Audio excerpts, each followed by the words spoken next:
So yeah, today we're gonna make some rooting hormone with our willow tree here. Probably know willow because it's really bendy and awesome. Need a couple tools, nothing major. I can't find my garden shears, but wire cutters work. Not great, but they do the trick. You also probably want scissors, just for the lighter stuff. Oh, and a bottle. Some kind of a bottle. And a buddy. Gotta have a buddy. What am I doing?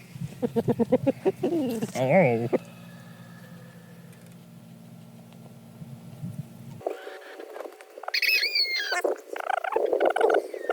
We're also going to try rooting it. I don't know. That's not going to be the main focus of the video, but I'm going to try it. Do an update on that later. Just want to see if you can do it before it has leaves. Because it's just starting to bud now. Right, bud? Yeah. So yeah. Basically all we're doing is we're going to chop this up in little bits. Try to make as much surface area as possible. That's basically the goal. And I'm going to immerse that in water and try to get all of the salicin out. And basically what salicin is it's related to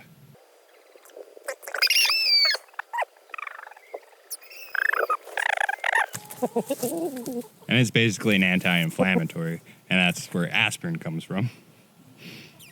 That's right. Yeah, people always get that mixed up. I know I do. Acetaminophen is painkiller, and then aspirin or ibuprofen is your anti-inflammatory. So it's closer to aspirin than acetaminophen. That's right.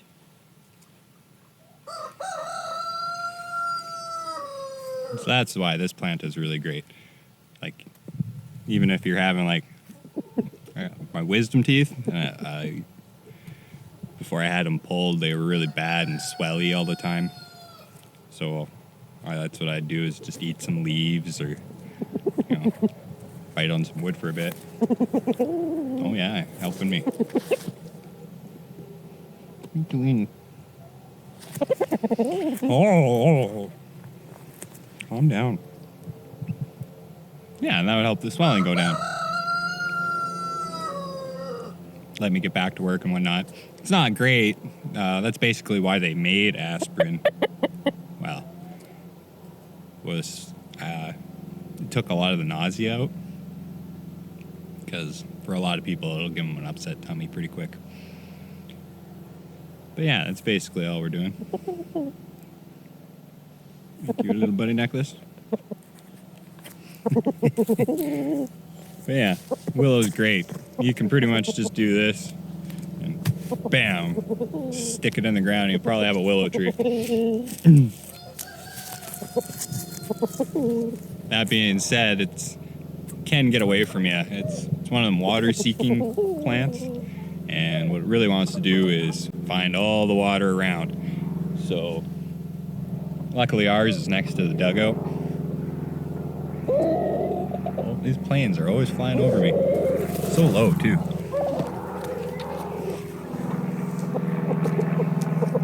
I think they're like stalking me. Not to be a narcissist, but I think they're like, what's that crazy chicken guy up to? That's my theory.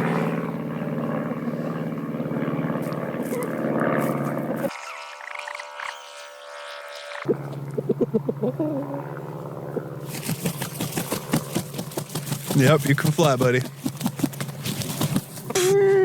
No. You're not helping. Now where was I?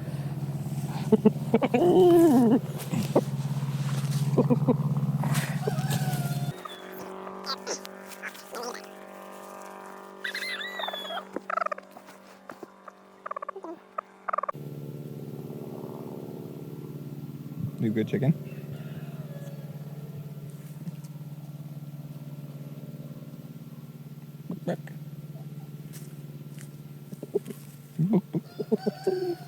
Pain in the butt.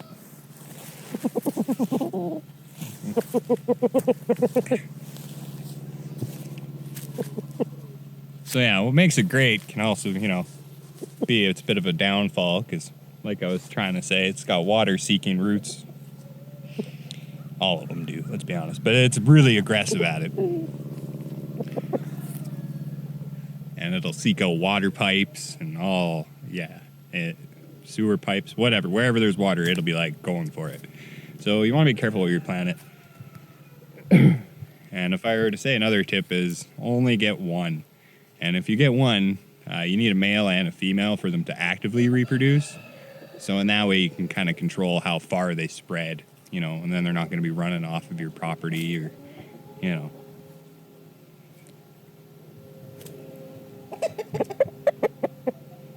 But yeah, that being said, they're great for everything. You can make all sorts of stuff with them. I suck at making stuff with it, but you can if you really want. Yeah, basically you want to take the youngest, smallest branches you can. If they've already turned brown, they're not nearly as useful as, I don't know, whatever color you want to call that. Orangey, yellowy stuff.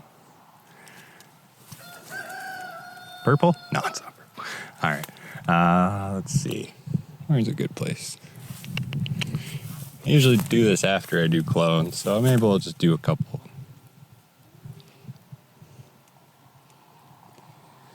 Let's see here.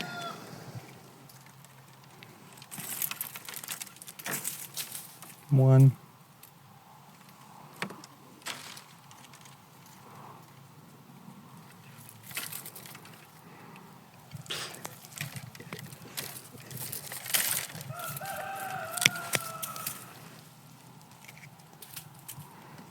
They kind of work.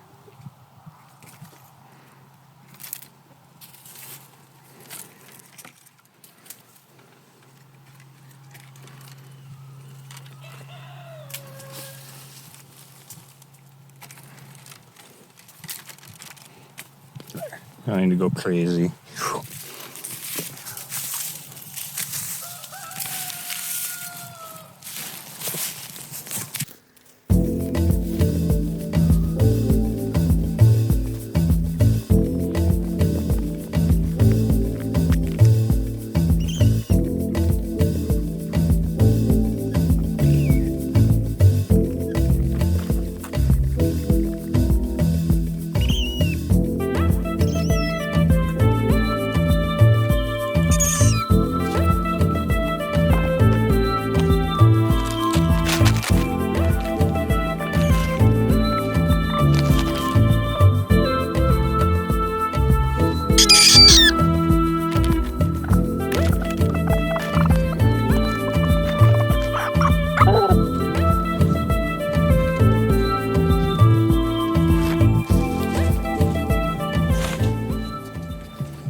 Make your life easier.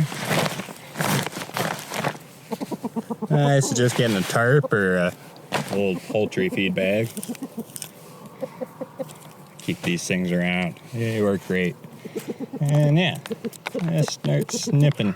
Snip, snip, snipperoo. Get it as small as theoretically possible with scissors.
Close enough.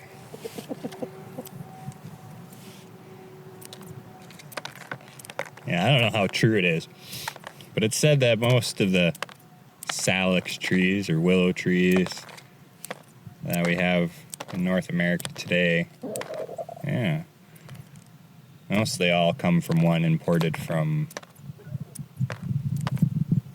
the Middle East. And it was after the Crusades or something like that.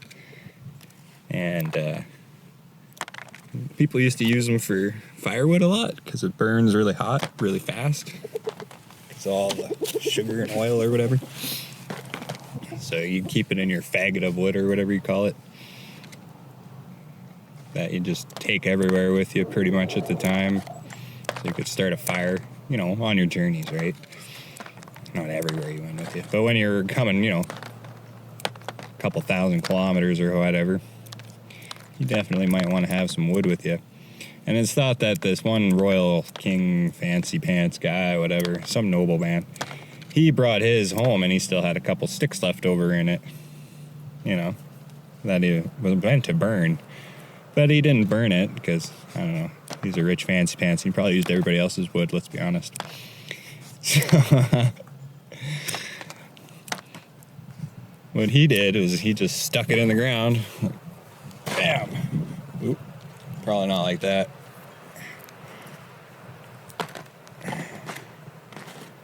Like bam. This dry timbered wood. And yeah, apparently that's where most of our trees come from. Probably not so much anymore, but you know, industrialization and whatnot. But yeah, I always thought that was kind of neat. It's like a testament of how ridiculous resilient this stuff is. And that's why it just really wants to root, because of this chemical that we're going after.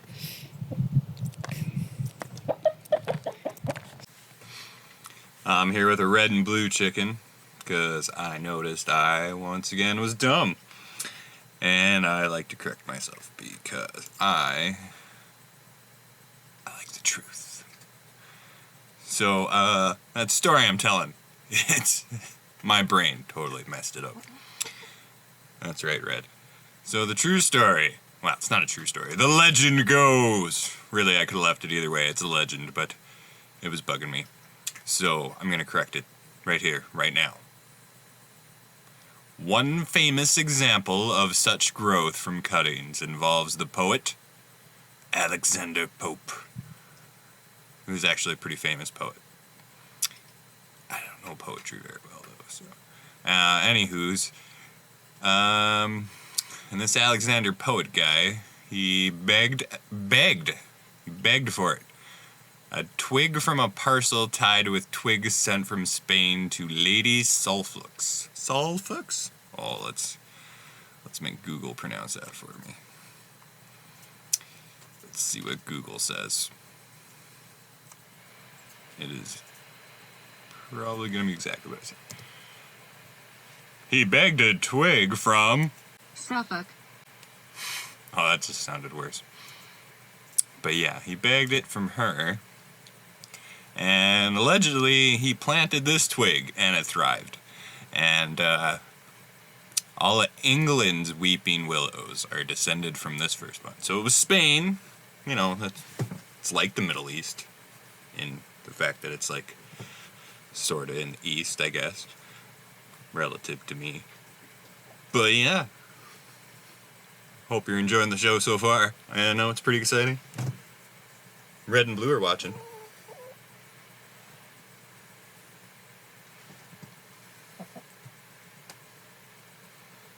wondering why I have a flashlight on them at 10 at night. Buck, buck, buck. Buck, buck, buck. Starting to get more confident in front of the camera anyways. I still don't like it much. Oh, and we got a cat. Say hi, Pumpkin.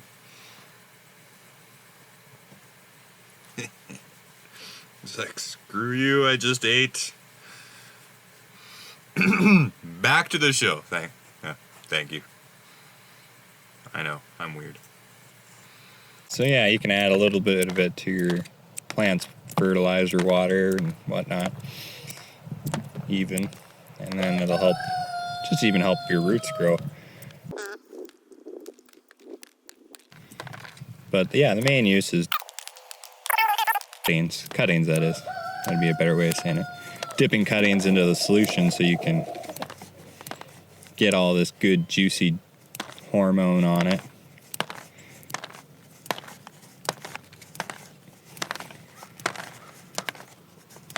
Yeah, that's it.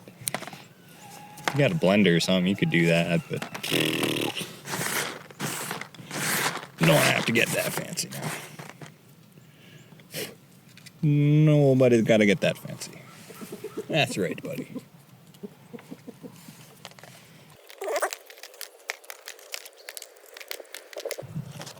I don't know, I'm not too big on using it for medicine myself, you know.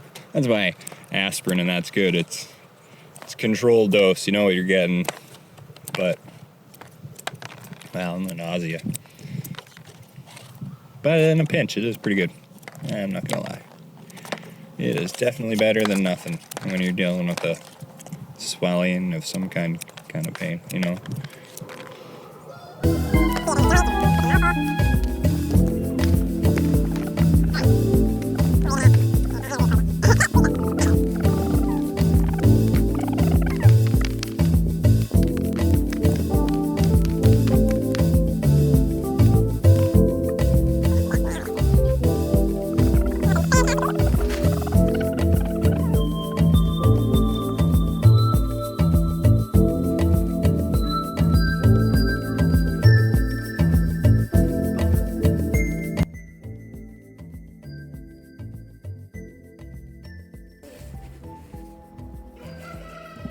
You're probably going to want a funnel.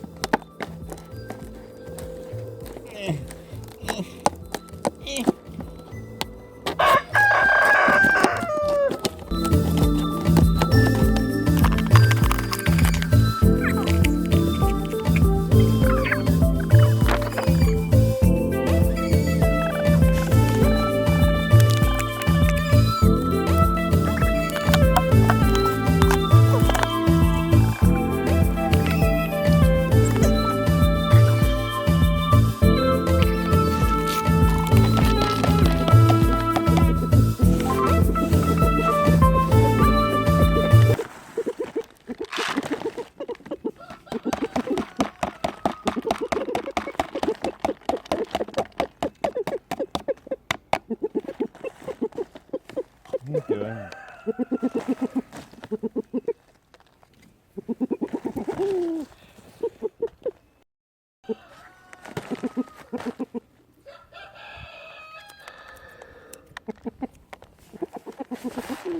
You're not helping.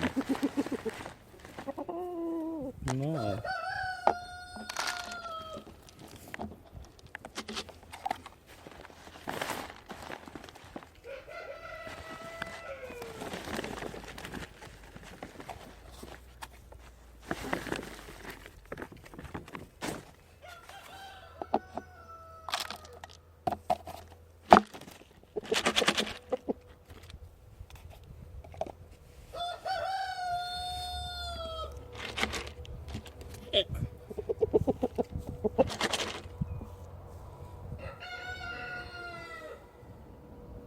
See?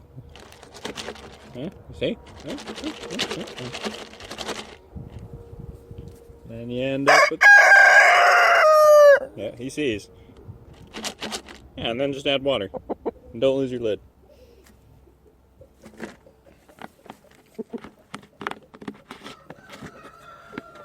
I'm not going to show that, but always close your eye. What are you doing?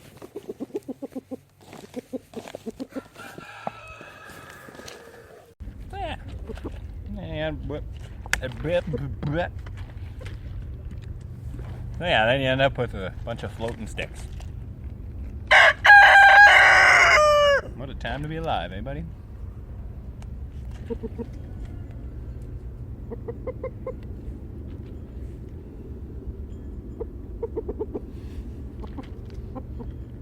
Yeah. Bloop.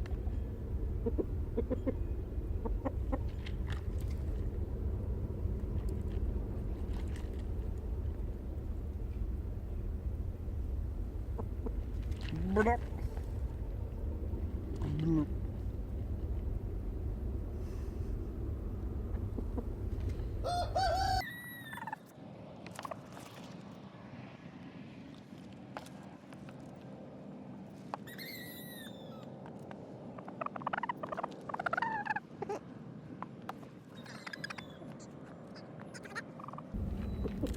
Yeah, and over time you'll end up with like a dark liquid. This one's mostly used. And then it'll eventually turn the bottle green too. Yeah. And normally what I do is cheat and put the old stuff in there, but I'm not going to do that.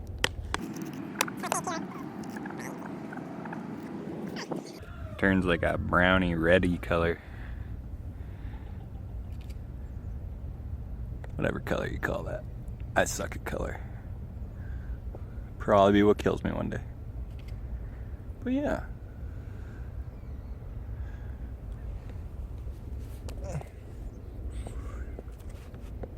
If you're really fancy and rich, you can add just acid, like vinegar mostly.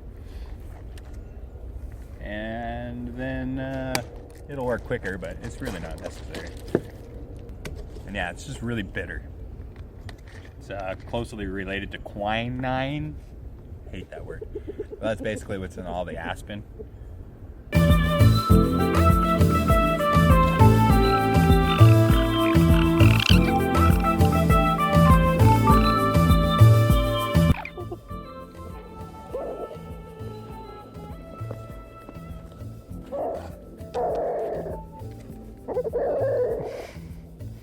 So yeah, that was this episode of Brokestead.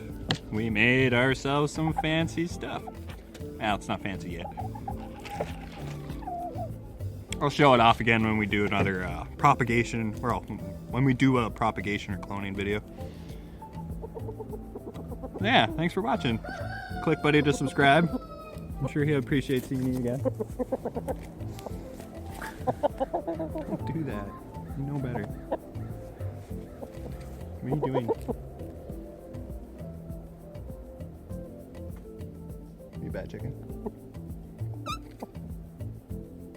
Should they click you? Boop.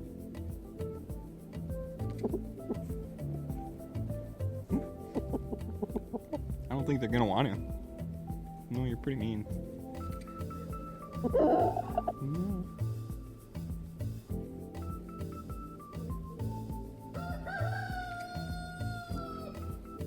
Are you bad chicken?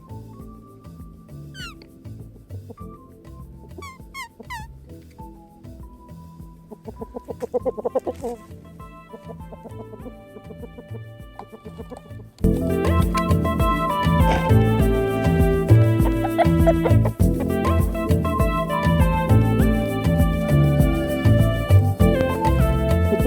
ha.